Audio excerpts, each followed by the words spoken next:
Gəlin indi sözümüzü Nasiblərin şeyxi İbn Teymiyyə ilə tamamlayaq.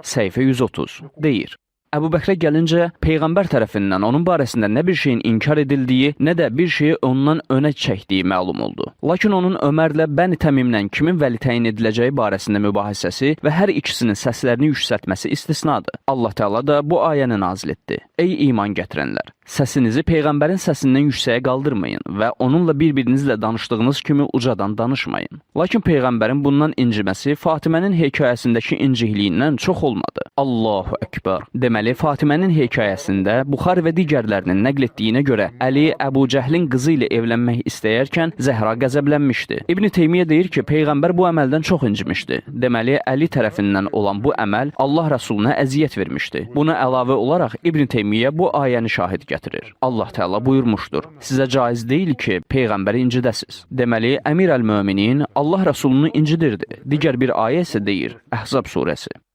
Allah Teala buyurur: Şübhəsiz Allahı və onun Rəsulunu incidənlərə Allah dünyada və axirətdə lənət etmiş və onlar üçün xaredici bir əzab hazırlamışdır.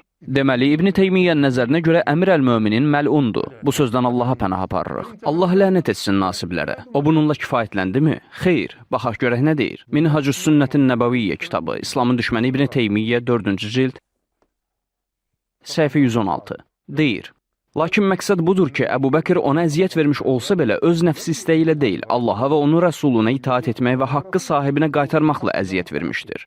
Əlinin məqsədi isə onun üzərindən evlənmək idi.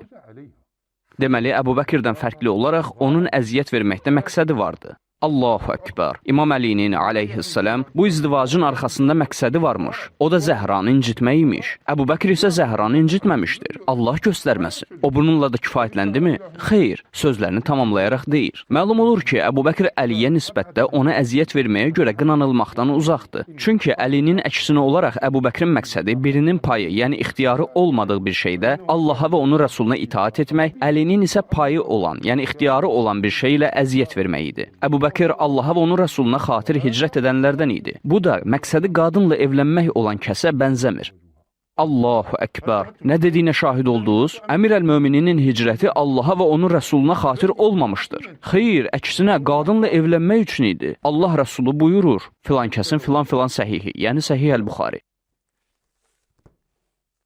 İmanda niyyət bölməsi. Ömərdən belə nəql edilir. Allah Rəsulunun belə buyurduğunu eşitdim. Həqiqətən də əməllər niyyətlədir. Həqiqətən də hər bir insan niyyətinə görə edir. Kimin niyyəti Allaha və onun Rəsuluna doğru hicrət etməkdirsə, onun hicrəti Allaha və onun Rəsuluna doğrudur. Kimin hicrətdən niyyəti dünya malını ələ keçirmək və ya qadınla evlənməkdirsə, o zaman hicrəti məqsədinə yetişmək üçündür. La havlə və la quvvətə illə billah. Gördünüz ki, o belə bir hiylə ilə əlini necə ləkələdi? Ey Abdullah Şərif, İslam şeyxin budur. Ona yalnız cahil və ya nəfsi istəklərə uyan kəs nifrət edər. Əksinə, kim onu sevir və müdafiə edirsə cahildir, nəfsinin quludur və nasibidir.